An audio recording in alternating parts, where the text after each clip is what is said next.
أعوذ بالله السميع العليم من الشيطان الرجيم. بسم الله الرحمن الرحيم. الحمد لله رب العالمين، والعاقبة للمتقين ولا عدوان إلا للظالمين، والصلاة والسلام على عبده ورسوله محمد وعلى آله وصحبه ومن اتبعهم بإحسان إلى يوم الدين. Të dashur dhe nderuar vëllezër të pranishëm e këtë xhami, vazhdojmë me mësimet dhe porosi që i marrim nga libri Riyadus Salihin, një vepër kolosale të një imamit madhështor, i cili pas vete ka lënë këtë trashëgimi jashtëzakonisht të madhe akademike, këtë libër i cili tash e sa shekuj është në shërbim të çdo muslimanit në çdo kohë dhe në çdo vend. Pra, jemi duke shëtitur në këtë kopshtin e burrave të devotshëm vepër kolosale e Imam Neveviut rahimullahu taala, i cili në këtë libër ka përmbledhur ajete nga Kurani fisnik dhe hadithet e pejgamberit sallallahu alaihi wasallam, me të cilat janë ndriçon besimtarit rrugën drejt Allahut subhanahu wa ta'ala. Edhe sot jemi në hadithin 665 me radhë që nga fillimi i librit, hadithi i tretë në këtë kapitulli i cili flet për detyrat e qytetarit musliman kashi pushtetarit musliman. E detyra e tij është që të ndëgjon dhe t'i bindet pushtetarit musliman. Dhe në këtë hadith jemi duke u munduar ta zbërthejmë dhe ta shërojmë tash 11 mexhlise. Dhe lutim Allahun e madhëshëm që Allahu të na jap shëndet dhe bereqet në kohë që të mund të arrim shërimin e mirëfillt të gjithë këtyre haditheve që Imam Neveviu rahimahullahu taala i ka përmbledhur në këtë libër të tij madhështor.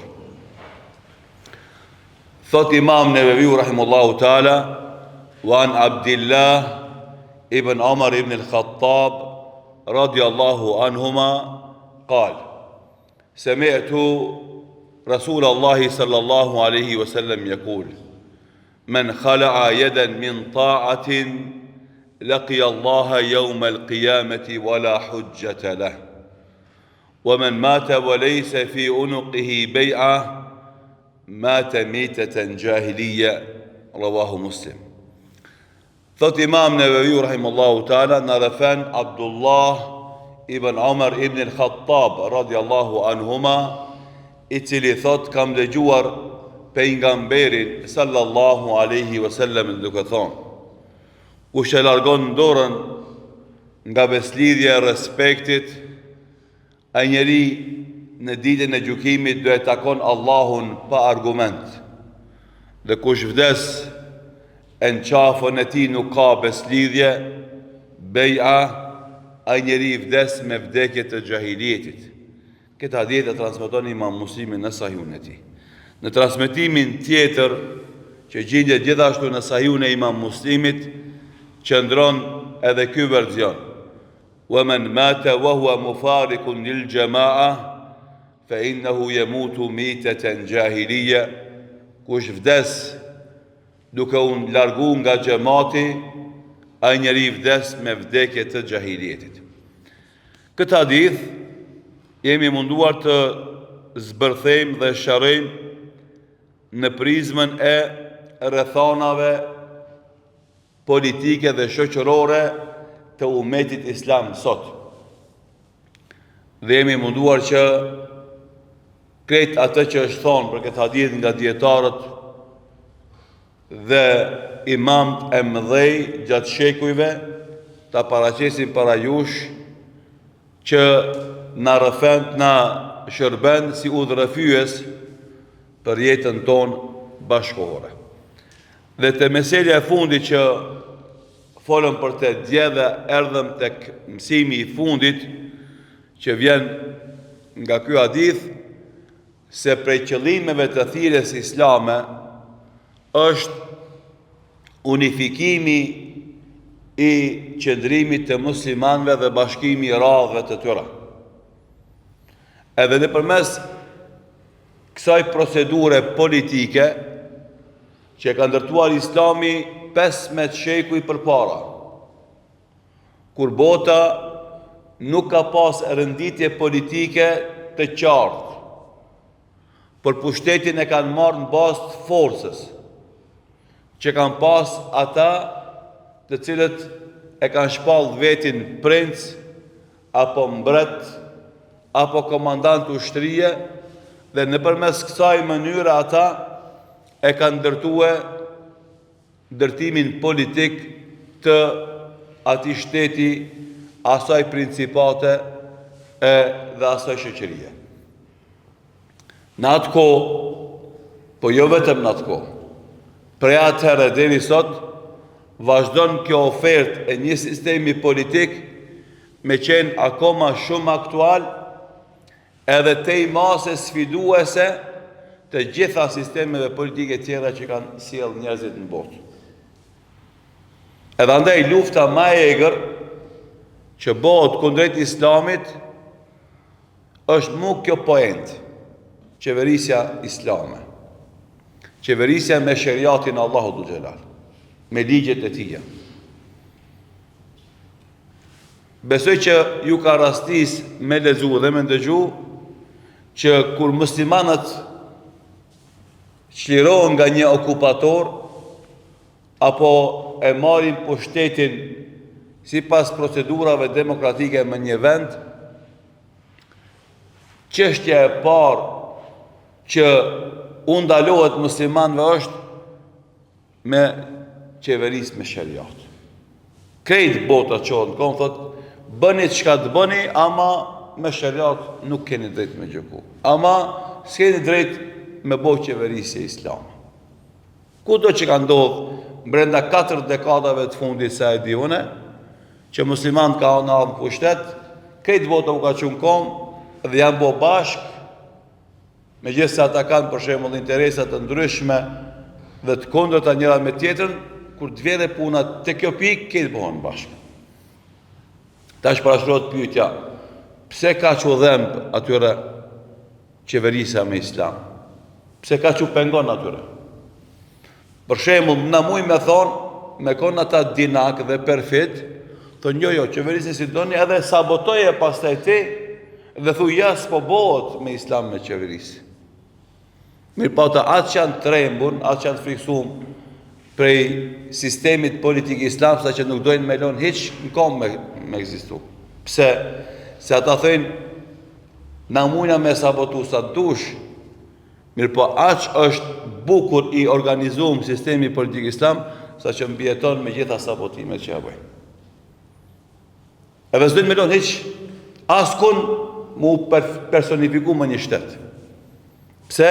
Se bëhet model i suksesit, i përparimit, i zhvillimit.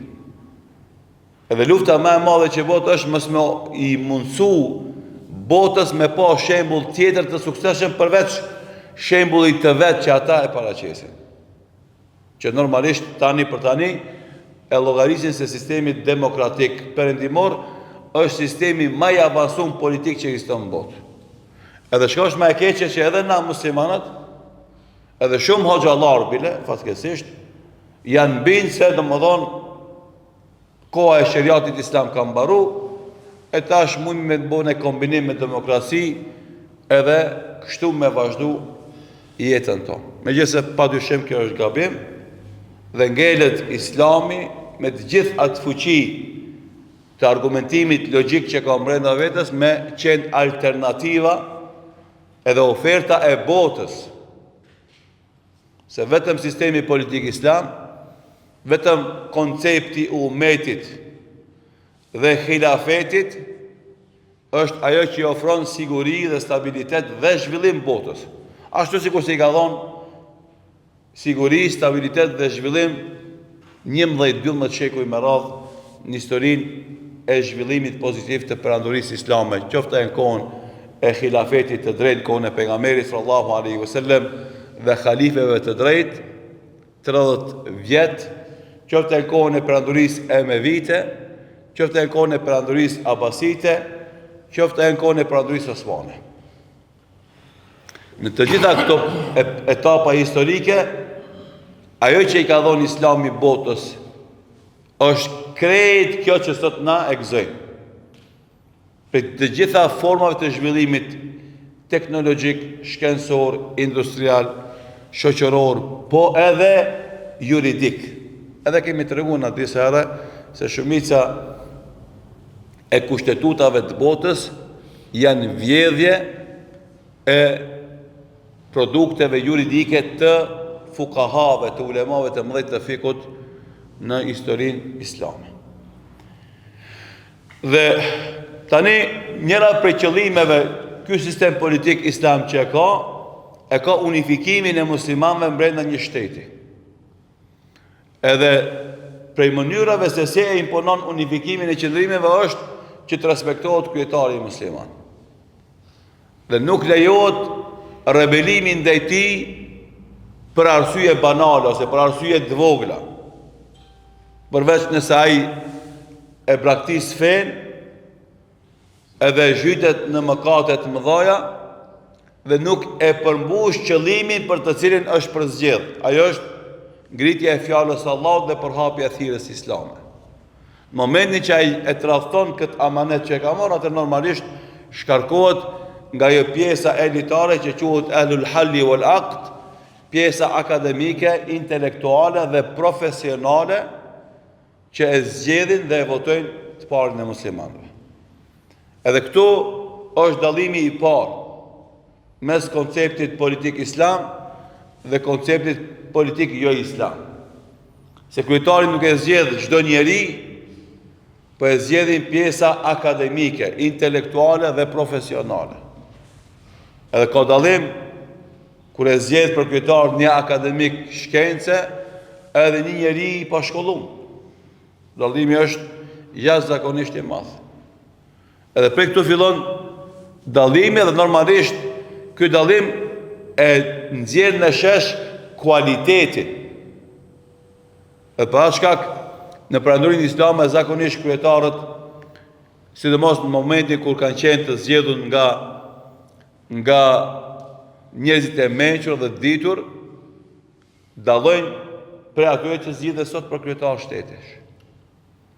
Edhe që në shumicën e shteteve ata janë formalisht kryetar, po pas tyre do thot janë që qeverisin në forcat caktuara politike brenda atyre strukturave. Nëse tani edhe ky sistem politik islam normalisht i ka ato organizimet e veta që e mbron shtetin nga shpërbërja ose nga fragmentarizimi, ndarja në copa, në principata. Pse kjo? Sepse njerëzit për nga natyra e lakmojnë pushtetin, fuqinë dhe pasurinë. Edhe jo të gjithë janë të gatshëm të nënshtrohen një pushtetari sa do i mirë tjetë ai.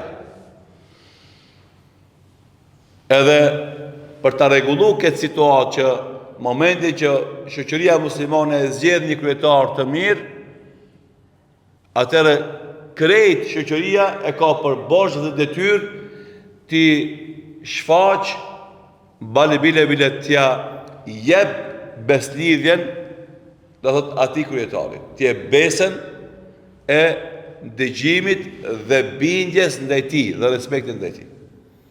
Kjo që quhet në gjuhën e fesë beja, që ka bë pejgamberi sallallahu alaihi wasallam fillimisht me besimtarët në Beatur Ridwan, ku kanë ardhur besimtarët, ja kanë shtrirë dorën pejgamberit sallallahu alaihi wasallam dhe i kanë dhënë besë se do i zbatojnë ato rregulla bazike kryesore të Islamit dhe do i binden dhe do e respektojnë pejgamberin sallallahu alaihi wasallam deri në fund të jetës së tij. E tash, nëse ndërkohë ndodh që dikujt i kujtohet me i dal ka shekë të kryetarët musliman, çka do të më bëj? E këtu ka argumente fetare që ndihmojnë shoqërinë muslimane me mbrojt unitetin e shtetit. Edhe mos me leju dikush me e dridh këtë unitet edhe me dobësu këtë forcë. Si ndodh kjo? Thot pejgamberi sallallahu alaihi wasallam në hadithin tjetër që transmeton Imam Muslimi gjithashtu në sahihun e tij, innahu satakunu hannatun wa hannat. Zhvillimi juaj o musliman do të kalon në faza ku do ketë vështirësi dhe probleme. Dhe ky hadith do të plotëson atë që e përmendëm në mësimet e kaluam, hadithin e Hudhaife ibn Yamanit radhiyallahu anhu, i cili tha, njerëzit e pyetnin pejgamberin sallallahu alaihi wasallam për xherin, e unë e pyetja për sherrin nga frika që mos të bëj sherr. Dhe kjo është ajo qasja realiste e Islamit. Nuk është qasje idealiste. Për shembull, nuk ka thonë Kur'ani edhe Suneti se o musliman, për momentin që ju bëni musliman, do jetojni në mënyrë idilike.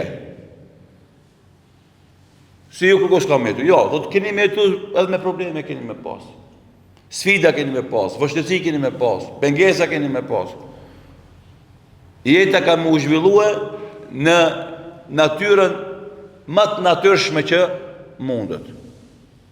Me të gjitha situatat, me momentet e këndshme dhe momentet e pa këndshme, momentet e bollokut dhe momentet e varfënisë, momentet e suksesit dhe momentet e dështimit. Andaj Islami nuk ofron diçka utopike. Në si të bëna musliman, kur s'kena me pas probleme. Si të bëna musliman, na veç lumtur kena me qenë. Si të bëna musliman, na veç pushtet kena me pas. Si të kena musliman, na veç pasu, jo, s'ka kështu. Sa kështu premtimet e Islamit. Andaj thot pejgamberi sallallahu alaihi wasallam, innahu satakun hannatu muhanna. Do ketë momente të vështirësive, të problemeve dhe situatave, do thot të vështira. E pastaj që thot femen arada an yufarriqa amra hadhihi al-umma wa hiya jami'.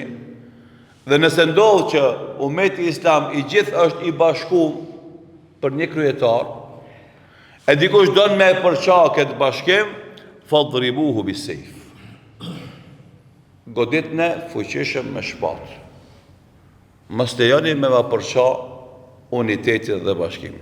Ka inen men kanë, kush do qoftaj. Mekanizëm i jashtëzakonshëm i cili e mbron unitetin e shtetit. Shifni në vëllezër, për me kuptu këtë fenomen, sepse na jetojmë situata tjera politike, edhe ka njerë e kemi të paqartë konceptin islam, sepse nuk flitet për këto konceptet e na fatkesisht, se na ala kemi problem me meselet bazë të tauhidit, kena problem me meselet bazë të abdesit, kena problem me meselet bazë të namazit, edhe normalisht ka riciklim të këtyre ligjëratave, dhe nevoja është gjithashtu aktuale.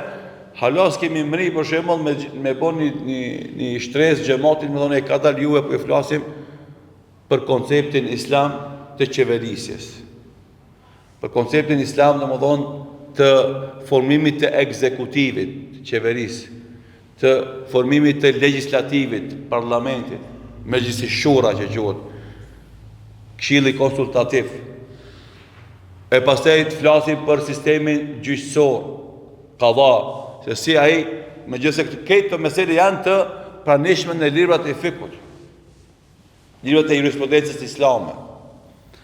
Po s'na ka ardhur reni neve mi tregu këto punë, sepse hala jemi në themelet e themeleve të mësimeve islame. Mirë po, këto janë ato mekanizmat, dësha me thonë krahasimi, por shembull më një shtëpi, nëse babës i del kashi djali i madh. Çka ndodh? Nuk zgat shumë ai presion, edhe ja baba du të me përzon për shpia djalin, ja i djalin më dalë vetë për shpis. S'mundet me gjatë tensioni mes babës edhe djalit madh, të cilët kanë konflikt në mënyrën e menaxhimit të shtëpisë, buxhetit, vendimmarrjes, punëve kështu me radhë. Nuk mund me zgatë shumë. Edhe andaj, edhe në rregull fetar, për edhe në rregull tradicional shqiptar, është baba shkoka e shtëpisë dhe ai dëgjohet përderisa shkoka e shtëpisë. Në momentin që ti ki paknasi, atëherë thoj këtë familja, urdhno, del shpitone, edhe bënu udhëheqës i shtëpisë tonë. Ama përderisa je me baba e ka fjalën e fundit. Po ti mundesh me këshillue, mundesh me asistue, mundesh me ndihmue, mundesh me i ofrue opsione ndryshme për me marrë vendime edhe me zgjedh, ama ai e thot fjalën e fundit. Edhe kjo është edhe më një xhami, njëjtë. Është imami, është hatibi, është këshilli i xhamisë, është kryetari i këshillit të xhamisë. Edhe të njëjtë. Tamam puna çdo xhamat që vjen në xhami, më ju përzi kryetarit të këshillit të xhamisë ose hoxhës, edhe ai domodin me tentu me dirigjue. Ti mundesh me dhon ide, mundesh me dhon propozim, mundesh me dhon këshill, ama si ai që merr ti vendimin. Vendimin e merr këshilli i xhamisë me hoxhën. Më një organizat, është kryetari i organizatës, është drejtori. Ti je aty antar ose je pjesë e organeve të organizatës. Ti mundesh me dhon ide, mundesh me dhon propozim, mundesh me dhon këshill, mundesh me kritiku, mundesh me sugjeru. Ama ti s'mundesh me marr vendimin, apo s'mundesh me imponue kryetarit apo kryesisë vendimin. S'pëlqen, e cilla përpara bën një organizatë tonë. Edhe këtu, pse janë këto mekanizmet natyrshme për shkak me rujt zhvillimin në asaj organizate, zhvillimin në asaj xhamie, me vazhdu ajo shtëpi në harmoni. Për ndryshe s'mundet me dy kryetar më udhëheq. Njëri djathtë, njëri të majt, njëri para, njëri mbrapa, njëri çun, njëri ulo. Edhe për këtë arsye, sheriati islam i ka parapa këto situata dhe në momentin që dikush mundohet me u rebelu karshi kryetarit musliman, i thot kjo punë ti ndalohet, nëse ti insiston me përsha umetin islam, ma mirë shkon një se shkojnë 1.100.000 edhe 1 milion. Pse insistimi dikujt me marr pushtetin padrejtisht kryetarit musliman shkakton trazira mes muslimanëve dhe shkakton vllavrasje mes tyre. E ma mirë me e zhduk një se sa me shkue 1.000, 100.000, 1 milion e kështu më radhë. Se dikujt për shembull duhen këto masa shumë rigoroze. Po te karrieristat, edhe kjo është një element që ka të bënë me karakter, edhe shpesh herë një pjesë e madhe e xhamatit nuk i kuptojnë këto fenomene sepse nuk merren me analizën psikologjike të njerëzve. Njerëzit karrierista si nal asgjë përveç masave ndëshkuese të rrepta. Karrierizmi është aq smundje e keqe, sa që kur ta merr përpara një njeri, nuk i le dy veta bashk, nëse shef rrezik për karrierën e tij. Edhe për atë arsye, Islami domon e ruan unitetin e shehit islam në këtë formë. Nëse dikush tenton ta merr dhunshën pa drejt, eliminoje atë rrezik edhe vazhdo ruje unitetin. Gjithashtu, në hadithin tjetër ka ardhur: "Men atakum wa amrukum jami' ala rajulin wahidin yuridu an yashqa asakum aw yufarriqa jama'atakum faqtuluh." Kush vjen të ju gjet juve bashk, këtë jeni të pajtimit, ky njeri me ju udhëheq juve. Ai don me ju përça, edhe me ja shpërnda atë fuqi që e keni dhe atë bashkësi, faqtuluhu, vërit në atë. Sa ajo është i pashërueshëm. Nuk ka ambicia e tij e sëmur, nuk ka shërë. Na sot e shohim këtë në garat mes figurave të caktuara politike në zhvillimet tona. Është i gatshëm krejt me i djek veç se marit të qëllimi vetë. Ati si intereson as shteti, as pushteti, as vendi, as populli, vetëm interesi vetë. Edhe për të arrit tek interesi vet, ai është i gatshëm, si thënë edhe ata vet shpeshherë, me bashkëpunu dhe me djallin, me shejtanin. Vetëm se me arrit të qëllimit vet. E njerëz të tillë, me kësi ambicie të smura, nuk ka ilaç për to, përveç këtij ilaçit fetar. Veç kjo e zgjidh këtë situatë, edhe e ruan unitetin brenda shoqërisë muslimane, edhe garanton zhvillimin atij shteti musliman. Andaj Imam Neveviu rahimullahu taala duke komentuar këtë hadith, çka thot? Do thot secili njeri që mundohet me përça shoqërinë muslimane dhe me shti musliman me urrejt njëri tjetrin për shkak të preferencave, se ky grup e don këtë person, ky grup e don atë person. Atëherë do thot zgjidhja e këtij problemit është atë që ka çu kokë edhe don me bë këtë përçarje, kështu me e trajtu dhe në këtë situatë mbrohet uniteti i muslimanëve. Gjithashtu pejgamberi sallallahu alaihi wasallam thot: "Inna Allaha yarda lakum thalathan an ta'buduhu wa la tushriku bihi shay'a." Allah është i kënaqur që jo musliman t'i bëni tre gjëra. E para, të adhuroni vetëm atë dhe të mos i bëni shirk asgjë atij, e para. Pastaj wa an ta'tasimu bi hablillahi jamian. E dyta, të gjithë kapeni për litarin e Allahut, për Kur'anin dhe Sunetin, për fenë e tij, dhe e treta wala tafarraqu, dhe të mos përçaheni mes vete. E tash kjo është rrethona e shtetit islam, mekanizmat që e mbrojnë unitetin brenda muslimanëve. Në situatat dhe rrethonat tona që na jemi me një shtet jo musliman, këto porosi janë shumë të rëndësishme o vllazni për me ndërtue, do thotë, një edukim fetar dhe një kulturë fetare, ku debati dhe kundërshtit mes muslimanëve në çështjen e fetvave me e krijuar mekanizmin e kuptimit të fesë që mendimin ndryshe nuk duhet me kalu në përçarje mes muslimanëve. Si për shembull ti shkon në Qabe, edhe ti je në saf që ki ardhur pi Ballkanit, me origjinë ndjekës i medhhebit Hanefi. Aty afër te e falet një njeri që ka ardhur nga Maroko, i cili është ndjekës i medhhebit Maliki. Edhe vjen një musliman nga Egjipti që është ndjekës i medhhebit Shafi. Edhe vjen një musliman nga Gadishull Arabik që është ndjekës i medhhebit Hanbeli. Edhe kështu është krejt safi, për para edhe për mas edhe këti ku falesh. Edhe ti falesh, nuk të pengon ai që është Shafi afër teje, as ai që është Maliki afër teje, as ai që është Hanbeli para teje, as ai që është domethënë Hanefi mbrapa teje, nuk të pengon. Falesh pa problem.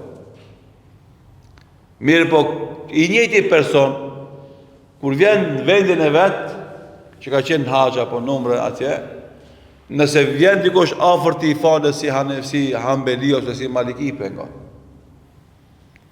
E tash kultura dhe vetdia fetare e avancuar bën që ti mu fal brenda 1.000, 5.000, 10.000, 100.000, 500.000, 1 milion muslimanëve me laramani të formave të faljes, pa pengesa, pa probleme, dhe kur vjen brenda 5 musliman dhe 10 musliman në falti, e bën zhurmë me dikush falet ndryshe. Do thotë, kush e bën dallimin? Edukimi fetar. Edhe edukimin tolerancë, edhe edukimi në respekt të dallimeve mes nesh. E kjo shumë është me rëndësi, do thotë për me e marrë si mësim dhe porosi që në këtë formë ta organizojnë faktisht unitetin mes nesh. Thot Sheikhul Islam Ibn Taymiyyah rahimullahu taala, inna min al-qawaid al-'azima allati hiya min jama'u ad-din ta'lifu qulub wa ijtima'u al-kalima wa salahu dhati bayn. Për rregullave të rëndësishme të fesë që e bëjnë bashk umetin islam është afrimi i zemrave, unifikimi i qëndrimeve dhe pajtimi mes muslimanëve. Kjo fjali o vllazni është shumë e rëndësishme me pasi një motiv të jetës. Ti mbaj qëndrimet e tuja, mos i ndrysho, ka të fryn era. Ama pse ti ke qëndrime të fuqishme fetare, kjo asnjëherë nuk duhet me të leju ty më bo shkak i përçarjes së zemrave të muslimanëve. E si bëhet kjo? Kjo bëhet pa pas ti mbrenda vetës tënde energji e cila të shtin ty me ja imponu mendimin tanë tjetrit. Ti mundohu binde atë me argument, se ti e ki tamam, edhe ai duhet me ndjek ti. Po kur njerë mos tenton me ja imponu ati, pa e bindë. Edhe jo, Allah, kjo është ajo që unë e besoj Allahun me te. Kjo është mendim jem, qëndrim jem, kjo është feja jeme. Edhe unë të nga të regoj ty se unë e besoj që kjo është ma e mira. Nuk e bëj këtë as për qefin tem, as për qefin tanë. Po bindje, besim, se kjo metodologji që e ndjeki unë është ma e saktë dhe ma e dashur atë Allah. Andaj edhe të them ty. Ty e pranon së pranon është puna jote. Po pse e pranon, kjo nuk të bën ty ma të afër të une se ai që së pranon. Se fundit, gjithë na kemi synim me fitu krasin Allah. Andaj, ajo që e bën fen e fuqishme të muslimanët, është afrimi i zemrave, unifikimi i qëndrimeve dhe pajtimi mes muslimanëve. Nuk guzojmë na mu idhnu njëri me tjetrin për mesele të ndryshme që kemi apo qëndrime të ndryshme, do të debatojmë, do të bisedojmë, do të kundërshtojmë mes vete, mirë po dhe e mbrojmë parimin e unitetit, e bashkëpunimit dhe do të qëndruarit bashkë, dhe kjo neve në e forcë, thotë Allahu Gjelal, fattakullaha wa aslihu dhate bejnikum, keni frikë Allahun dhe pajtohuni mes vete. Dhe thotë Allahu Gjelal, wa'tasimu bihablillahi jamian wa la tafarraku, kapuni të gjithë pritarën Allah dhe mos u përçani.